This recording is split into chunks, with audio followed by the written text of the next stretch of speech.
Last year, your boy entered a competition, a plantition if you will. Me and 6 other plant-obsessed YouTubers in a year-long battle to grow the best plant we can, with the winner declared by a secret special guest judge at the end of the whole process. That secret judge is a real celebrity, by the way, and even I didn't know who it was until they were critiquing my plant at the very end, but it was fun to see them do so. All will be revealed. Now, this competition didn't go entirely to plan for me. Believe me when I say that there were a lot of ups and downs, a lot of soul searching and a realisation that maybe I still have a few things to learn about this plant game, but by the end of it, I think I've come out a better plant person. Maybe. So, the rules. Thankfully, the master of ceremonies, Lee from Kill This Plant, has made it pretty simple. Buy a plant for $20 or less and do your best with it for 10 months. It must be an indoor plant, which stands to reason, and if the plant dies, we can buy a replacement, which would be less than ideal since time would be well and truly against us. At the end of all this, the secret judge will award first, second and third place, so no last place. Phew. Me and all the other contestants are releasing all our own version of events on this very day, so I recommend you check out their videos too. It's all linked down in the description. Let's pick up this story in the shop as I made a difficult but most important decision on what plant to buy. The tricky thing here is choosing a plant that fits the $20 budget. With inflation through the roof, this is easier said than done. I don't just want to choose something that is basic either, or that I've had before. I want to challenge myself. God knows why. I could go for this Anthurium that is in budget, but I'll try not to pick the first thing I see. Plus, every single one of these I've ever bought I've ended up killing. Not sure why, but I'll avoid. This Zebra plant is tickling my fancy and is well in budget. They do look a bit ropey though, with leaves on the floor like they're already dying. Let's keep going. I do think the trick here is to pick something that I can really make a difference with. To win this competition, there has to be a clear sign of progress, like small to massive or dead to alive and kicking. And I'm up against some talented plant growers, so it's got to be good. Tradescantias grow quickly, but I reckon they would end up looking a mess after a year like they always do. Ooh, a Califea White Fusion, a beautiful plant that I've never... Damn it, it's over budget. Cacti and succulents are a no, they just won't grow enough in a year. What about this? Oh, not in budget. Alocasia, tiny Anthurium. This does appeal, but my Anthuriums always go crispy brown, not worth the hassle. This Philodendron gloriosum looks promising. I reckon I could get a Philodendron to grow quite quickly with the right care. It just looks a bit too yellow. It's well in budget though. So what have we got down here? Alocasia. Maybe this could work. I've never had the Aslanii before, and to be honest, I know pretty much nothing about them, but how hard can they be, eh? They're in budget and there are a couple to choose from. You see, what I'm liking about this is that it's looking a bit ropey, but not too ropey, if you catch my drift. With some good light etc, I reckon I can transform the fortunes of this guy and hopefully win the competition. All it needs is for new leaves to come through so that I can prune away the ugly leaves. Yep, let's do it. Alocasia Aslanii it is. Right, I've got this plant home and the realisation of what I've done has hit me. Look at the leaves. Bit of a mess, eh? Oh well, it'll look like a transformation for the judge at the end. But why is this stem so floppy? Don't panic, Mr. Mannering, don't panic. So, the plan of action for Mr. Aslanii. Well, I saw a video by Everything Plants recently where he swears by putting alocasias in perlite, so I reckon this might be the way to go. The reasoning is that they love air around their private parts and perlite will provide that with aplomb. Plus, I've read so many comments to my video saying how much alocasia would love semi-hydro, which is what a perlite setup would essentially be. So let's pop him out of his pot and get him out of the soil he's living in. Thankfully, the roots look pretty decent. The right colour, no black or anything, and nice and plump. I'm going in with a stick to get rid of big clumps of soil. We don't want that sticking around making a messy perlite soil concoction. A quick bath and look how clean the roots are, very healthy. It is a bit strange how the root system is nice and thick at the bottom but quite thin near the stem. Did I break a ton of roots off or something? Oh well, too late now. So I'm popping our new friend into a nice clear plastic pot so that I can keep an eye on root growth. He's actually a lot more stable now that he's got perlite up to his eyeballs. I reckon half the battle will be won by popping him in a nice decorative pot, and this one is just the ticket. Looks decent, eh? Now, the water. The trick here is to have a reservoir of water at the bottom so that the perlite stays moist. You can't hold on to moisture like soil can, you see. So to really get good growth, I've added some hydroponic fertilizer to the water to give him his daily Weetabix. And there he will live, nestled in this crowd right under this Scentsy grow light. Why the grow light, I hear you cry? Because this competition started in November, right at the beginning of winter. Talk about perfect timing. Winter here in Sheffield is as bleak for tropical plants as it is for us Brits. 8 hours of sunlight a day will just not cut it, and I don't want him to go dormant on me. 900-foot candles should be plenty. By the way, this is the pic that I submitted as my entry into the competition. I can't wait to compare till 10 months later. So, how are we doing after a week? Well, it's only been a few days and my alocasia seems to be struggling, I must admit.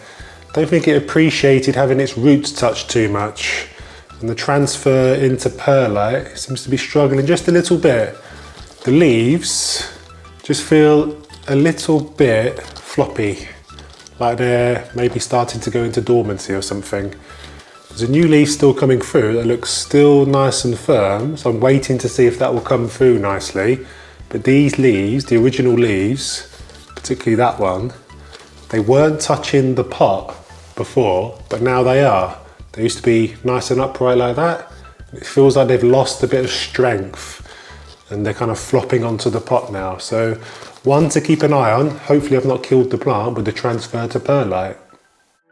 This is week 6, and to be honest, I'm not really sure what this is. A new leaf? Don't think so. I think it's an inflorescence, which is basically a flower. That's a good sign, right? I guess my fear here is that making this flower will sap the energy from the plant and he won't make new leaves. Well, 3 weeks later, and that inflorescence hasn't done a thing. Nothing. But it looks like I do have the beginnings of a new leaf. About time, if you ask me. 9 weeks in, and I'm now just starting to see a new leaf. Let's hope that it's onwards and upwards from here. Spring is around the corner and that's the basket all my eggs are going in. Okay then, week 14. Let's have a butcher's. That new leaf seems to have disappeared, but to be honest, it looks like I've got bigger problems on my hands than that. This stem should not be wobbling about like... Oh. What the bejesus has happened to the roots? Let's stuff it back into the pot and hope they regrow. More time and more light is needed, right? Right?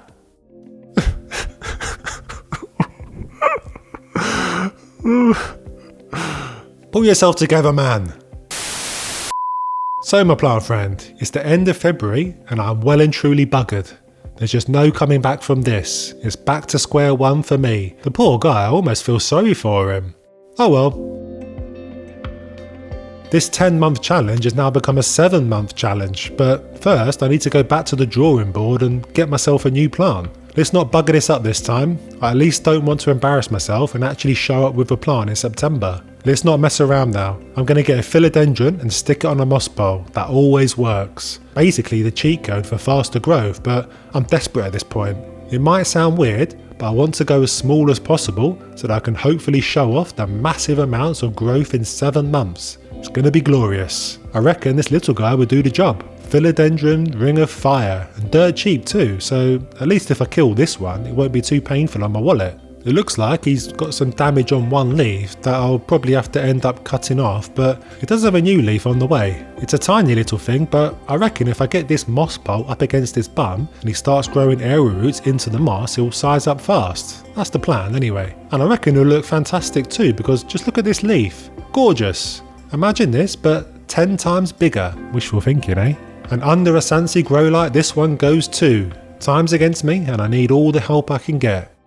Okay, this is now a massive 12 weeks later And it looks like the only thing that has grown successfully is the moss in the moss pole. Just look how hairy it is. If only this was a moss growing competition. So to be honest, I bought this plant not really knowing much about it. Actually, I knew nothing about it. And it turns out that this philodendron is a particularly slow grower. Honestly, it is. It's not just me and my skill level. I kind of wish I looked it up in the shop before choosing it for a best plant growth competition, but I guess I've made my bed now, so I'll have to lie in it. So what's been happening then? Well, that new leaf that was starting to show itself has unfurled and, well, that's about it. But look at the moss. Gorgeous, eh? Is it even attached to the moss pole? No, not yet. Weird. This is the end of May now, so I'm hoping summer will wake him up before it's too late and the competition ends.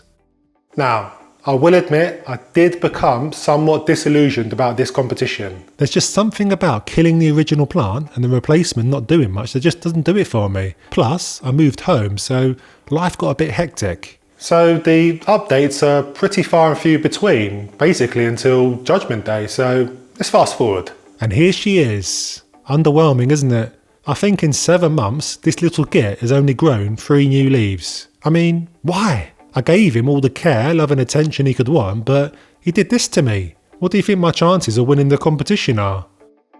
Yeah, same. I seem to have grown a lawn more than a plant. Best submit my photo for judging. Embarrassing. Before the secret judge reveals their winner, where did it all go wrong for me? Well, I reckon it's the plant and not me. Richard, a worker never blames their tools.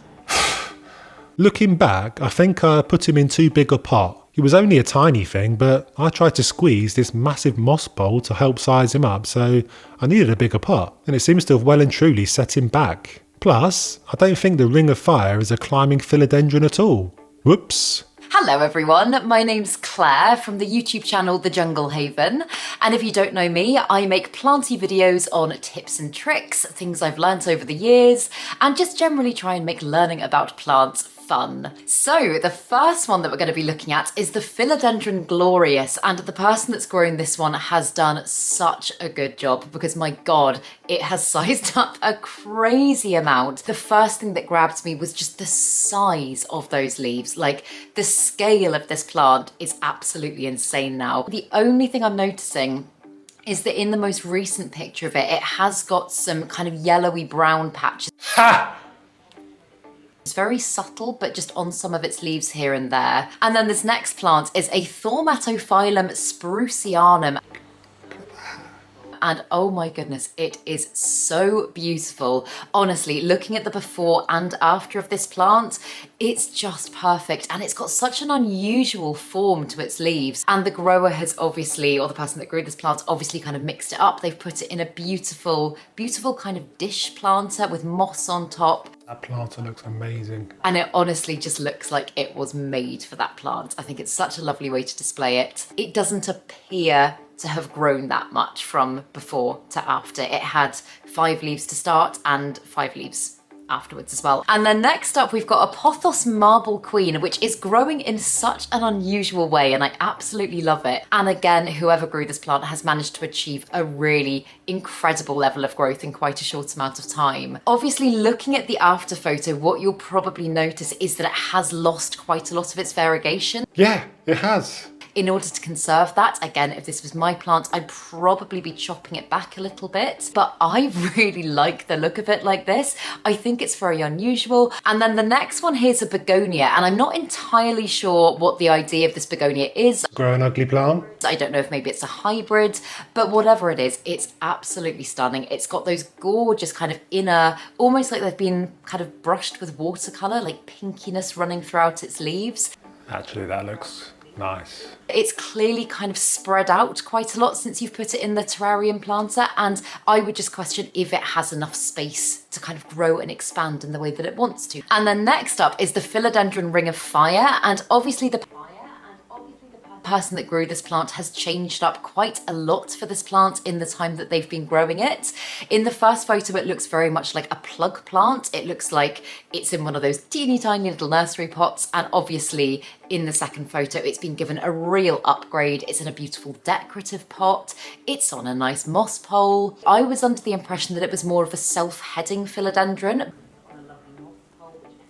But Obviously, I think it does have the capability to climb, seeing as it's a philodendron. I've heard that it can be quite a slow one to start with. Yeah, bloody slow. So I would say overall this one is doing very well. And then the next one is the Philodendron Autumn Queen. And immediately straight off the bat, when I saw these two photos next to each other, I was just like, whoa, this one feels like it's a whole other plant. It has come such a long way. It looked very healthy before. It looks incredibly healthy after. The person that grew it has put it on a lovely moss pole, which again is obviously helping. The only thing I could comment on is the fact that although it's given lots of new growth, it hasn't necessarily, the foliage hasn't sized up that much. Yes. So I would probably, if it was my plant, be giving it a little bit more light. And then finally, we've got another Pothos Marble Queen. It's gone from looking like a very juvenile, very beautiful, but very juvenile little plant to something that you'd almost find growing in its natural habitat. How did they grow that? It's absolutely amazing. So after much deliberation, I have got my top 3 plants here, and in third place, I've chosen to put the Philodendron Glorious. As I said at the beginning, I think the person that has grown this one has just managed to achieve a really amazing scale of growth in quite a short amount of time. And then in second place, this was hard again, but in second place, I put the Philodendron Autumn Queen. Because again, I just think the level of growth, although it hasn't sized up perhaps as much as the previous one, the level of growth that you've been able to achieve in a short amount of time with this one is incredibly impressive, and the plant just looks so healthy. For me anyway, there was a clear winner here, and that is the second Pothos Marble Queen that we saw. Oh. Just because, I mean, I have been growing pothos plants for the last 7 or 8 years since I first got into houseplants, and never have I ever been able to achieve that scale of growth in a pothos plant, and that's in years. And the fact that you've managed to do this in a matter of months just blows my mind, honestly. I don't know. She's so kind. Congratulations. No, thank you. I had so much fun, and I definitely want to challenge myself again to grow, I want to do something else other than a climbing plant, because I feel like I can grow climbing plants pretty good. It's just, I want to challenge myself if I get the opportunity to do this again. A worthy winner, I guess. The plant does look quite nice, I guess. Go check out all the other videos from my fellow contestants. The links are all in the description. And subscribe if you want to see me kill more of my plants. I'll see you next time.